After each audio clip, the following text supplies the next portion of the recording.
Salam değerli abituriyentler ve müəllimlər. Bugün termoelektron emissiyası vakum elektron cihazlarında elektrik cərəyanı başlığındakı testlərin izahına baxacaq. Videoya keçməzdən əvvəl videomu bəyənib kanala abunə olmağı unutmayın. Gəlin onda başlayaq. Bir nömrəli sualda bizə deyir ki, termoelektron emissiyası nəyə deyilir? Termoelektron emissiyası temperaturun artması ilə maddədən elektronların qopma hadisəsidir. Yəni bu hadisə temperaturun təsiri ilə baş verdiyi üçün cavabım nə olar? Sərbəst elektronların yüksək temperatura qədər qızdırılmış cisimləri tərk etmə hadisəsidir. Yəni cavab B, Y variantıdır. Daha sonra 2 nömrəli sual. Hansı qurğunun iş prinsipində termoelektron emissiya hadisəsindən istifadə olunur? Deməli, vakum diodudur, elektron şüa borusudur. 2-4. Cavab A variantı. 3 nömrəli sual. Vakum diodunun voltamper xarakteristikası hansıdır? Vakum diodunun voltamper xarakteristikası C variantıdır. Sonra 4 nömrəli sual. Kök altında 2U böl M ifadəsi hansı fiziki kəmiyyət təyin olunur? Baxın. Kinetik enerjiyə 2 dönən düstur yaza bilərəm. 1 yaza bilərəm mv kvadratı bölünsün 2. Bir də yaza bilərəm YU. Buradan bu iki ifadəni bərabərləşdirsəm, V'ni tapsam, V bərabər olar kök altında 2 YU bölünsün M. Yəni mən nə verib? Sürəti. Cavab hardadır?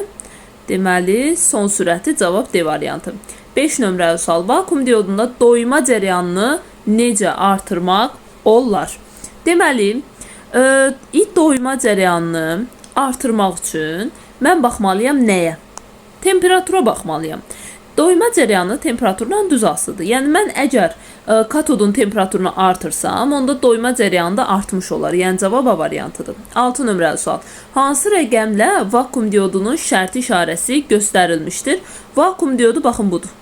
Dairəvi formada olan, yəni cavab D variantıdır. 7. Vakum diodunun anodu hansı rəqəmlə göstərilmişdir? Anod baxın bu hissədir. Anod bu 1 olan hissədir. Katod isə bax bu 2 olan hissədir. 3 isə közərmə telidir. Bizdən anod istəyir 1'dir. 8'də katod istəyir. Katod 2'dir. Yəni cavab D'dir. 9. Elektron şüa borusunda elektronlar katoddan hansı hadisə nəticəsində qopur? Dedik ki, elektron şüa borusunun iş prinsipi termoelektron emissiya hadisəsinə əsaslanırsa, deməli termoelektron emissiya hadisəsi nəticəsində qopur. Yəni C variantıdır. 10 nömrəli sual. 1 saniyədə közərmə telindən 10⁻16 sayda elektron emissiya olunarsa, vakum diodunda doyma cərəyan şiddəti nə qədər olar? Deməli, T bərabərdir 1 saniyədir. N sayı verib 10⁻16. Bir də künü veribdir. 1,6 vurulsun 10⁻19. Deməli onda I bərabərdir. Q bölünsün T. Künü də buradan açaram. NY bölünsün T ilə. Bizə verilən bu Y'dir. Y. Aha. Bərabərdir. Burada yerinə qoysam T 1'dir, getdi. N'imiz 10⁻16 vurulsun 1,6 vurulsun 10⁻19. Bu da edir 1,6 vurulsun 10 üstülər toplandı 10⁻3.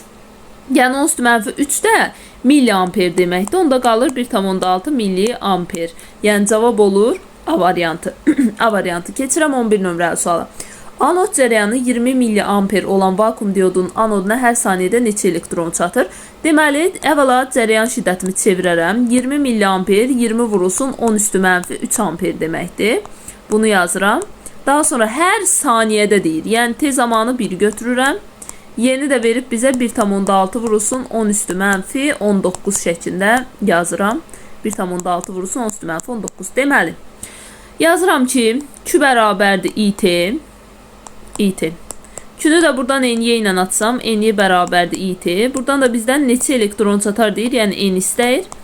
N bərabərdir IT bölünsün Y. T onsuz 1'dir, heç yazmasam da olar. İni yazıram. 20 vurulsun 10⁻3 bölünsün. Yeni də yerinə yazıram. 1,6 vurulsun 10⁻19. Deməli, buradan mən ixtisarlarımı aparsam, 10 üstüləri birinci hesablasam, bu 10⁻19 sürətə qalxır müsbət olur. Olur 10 üstü müsbət 16. 20'ni də 16'ya aparmaq üçün bax belə bir şey edərəm. 4'e ixtisar apararam. 4'e ixtisar aparanda burada 4 düşür. Bunu 4'e ixtisar aparanda 50 düşür. 50'ni də 4'e bölsəm, 2'ye böləndə 25. 12,5 düşür. Vurulsun 10 üstü 16. Bunu da bir sıfırını çəksəm, belə deyə bilərəm. Deməli, buradan bir dənə sıfırı çəkərəm 2-nin yanına. 1 tam %25 vurulsun 10 üstü 17 yazaram. Cavabda o şəkildə verib, cavab B variantı. 12 nömrəli sual. Deyir ki, vakum diodunda vahid zamanda katoddan emissiya olunan elektronların sayı 3 dəfə artdıqda doyma cərəyanı necə dəyişər? I doyma bərabərdir, Q böl T'dir, yəni N'ye bölünsün T. Burada görürəm ki, molekülların sayından düz asılıdır. Düz asılı olduğu üçün əgər elektronların sayı 3 dəfə artırsa, deməli doyma cərəyanı 3 dəfə artar. Yəni cavab B variantıdır. 13 nömrəli sual. Elektron şüa borusu 20 kilovolt gərginlikdə işləyir. Ekrana çatan elektronların kinetik enerjisini hesablayın. Deməli, kinetik enerjinin düsturu YU-dur. Buradan Y'nin yerinə yazacağım 1,6 vurulsun 10 üstü mənfi 19 vuraq. O da 20 kilovoltdur. Yəni 20 vur 10 üstü 3 volta bərabərdir. Buradan deməli 20-ni 2-ni 16-ya vursam 32 edər. Vurulsun 10 üstü mənfi 16 qalar. Cavab olar. Bir dənə də sıfırını çəkərəm. Cavabda çünki elə verib. 3 onda 2 vurulsun 10 üstü mənfi 15 olar. Yəni cavab C variantı. Keçirəm növbəti suala. 14 nömrəli sualda bizə deyir ki, vakum diodunda anod gərginliyini 69% artırdıqda elektronların sürəti. Əvvəla gərginliyi 69% artırmaq nə deməkdir? Yəni 1,69 dəfə artırmışam. Ondan YU bərabərdir MV kvadratı böl 2 yazaram. Buradan da V'ni tapanda kök altında 2YU bölünsün M alıram. Yəni görürəm ki, sürətlə gərginlik kök altı düz asılıdır. Gərginlik kökün altında 1,69 dəfə artıranda kökdən 1,3 çıxır. Yəni sürət onda 1,3 dəfə artır. 1,3 dəfə artımda 30% artım deməkdir. Deməli 30% artar. Cavab B variantı. 15 nömrəli sual. Euler Venn diaqramına uyğun bəndləri müəyyən edin. Deməli, iş prinsipi termoelektron emissiya hadisəsinə əsaslanıb. Bu hər ikisinə uyğundur. Çünki həm osiloqraf, vakum diodu, bir də elektron şüa borusu. Bu üç cihazın iş prinsipi termoelektron emissiyasına əsaslanır.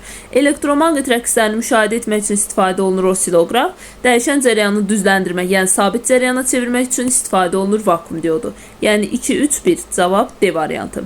Gəlirəm 16 nömrəli suala. Elektron şüa borusunda cərəyan şiddəti 0,12 mA və cərəyanın gücü 0,48 Watt olarsa, elektronların aldığı maksimal kinetik enerji nəyə bərabərdir? Baxın, cərəyan şiddəti var, güc var. Mən buradan gərginliyi taparam onda. P bərabərdir I-U-dan. Gərginliyi taparam ki, U bərabərdir P bölünsün I. O da bərabərdir 0,48 Wattı bölməliyəm 0,12 vurulsun 10 üstü mənfi 3 amperə. Deməli, buradan 12 ilə bu gedər 4 düşər. 3 də sürətə qalxar. Gərginliyi alaram 4 vur 10 üstü 3. Sonra da kinetik enerjini istərsə, Y kinetik bərabərdir YU yazaram. Y var 1,6 vurulsun 10 üstü mənfi 19 vurulsun 4 vur 10 üstü 3. Deməli, buradan da 1,6-nı 4-ə vursam edər 6 onda 4 vurulsun 10 üstü mənfi 16. Cavab olar A variantı. Keçirəm növbəti suala. Vakum diodunda cərəyan şiddətinin gərginlikdən asılılıq qrafiki verilmişdir. 1 və 2 nöqtələr üçün hansı ifadələr doğrudur?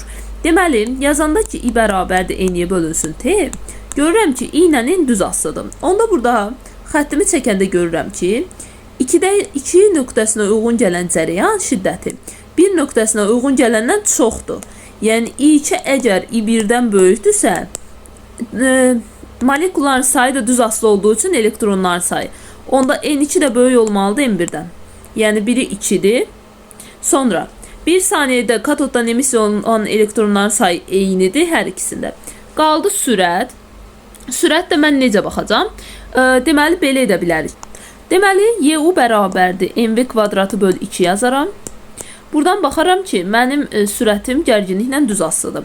Onda buradan xəttlərimi çəkəndə görürəm ki, 2-yə uyğun gərginlik 1-dən çoxdur. U2 U1-dən çoxdursa, deməli V2 də V1-dən böyük olmalıdır. Yəni cavab olur 5. 2, 3, 5.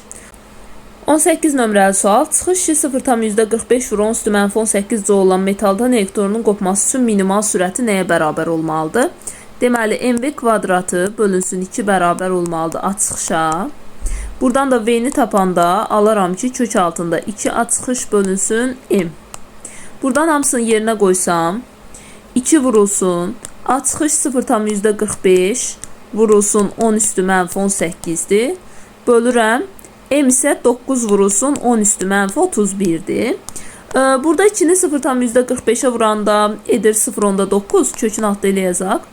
0,9 vurulsun 10 üstü mənfi 18 bölünsün 9 vurulsun 10 üstü mənfi 31. Deməli buradan da 9'lar ixtisar gedər. 0,1'i vuranda deməli burada edər 10 üstü mənfi 19 edər. 10 üstü mənfi 19 sürətdə edir. Məxrəcdə də 10 üstü mənfi 31. Sürətə qalxanda 10 üstü müsbət 31 edir. Çıxanda qalır 10 üstü müsbət 12. Ondan da kök 10 üstü müsbət 6 çıxır. Megametr bölünsün saniyə də elə 10 üstü müsbət 6 olduğu üçün qalır 1 megametr bölünsün saniyə. Yəni cavab olur 1. Keçirəm 19 nömrəli suala. Vakuum diodunda anodla katod arasındakı gərginlik 40 voltdur. Anoda çatan elektronların sürəti. Deməli, YU bərabərdir. MV kvadratı bölünsün 2. Buradan da V'ni tapanda alıram 2 YU bölünsün M şəklində. Burada da Y bölünsün M'i mənə 2 vur 10 üstü 11 veribdir. Onda bax burada gətirib onun yerinə qoymalıyam. Y bölünsün M'in yerinə həmin ifadəni qoysam kök altında. 2 vurulsun 10 üstü 11 vurulsun 40'a. Deməli buradan 4 edir. 4'ü 40'a vuranda 160 edir. Onu da 10 üstünə versəm belə yaza bilərəm. 16 vur 10 üstü 12. Deməli buradan 16'dan 4 çıxır, 10 üstü 12'dən də 6 çıxır. Yəni 10 üstü 6 çıxır.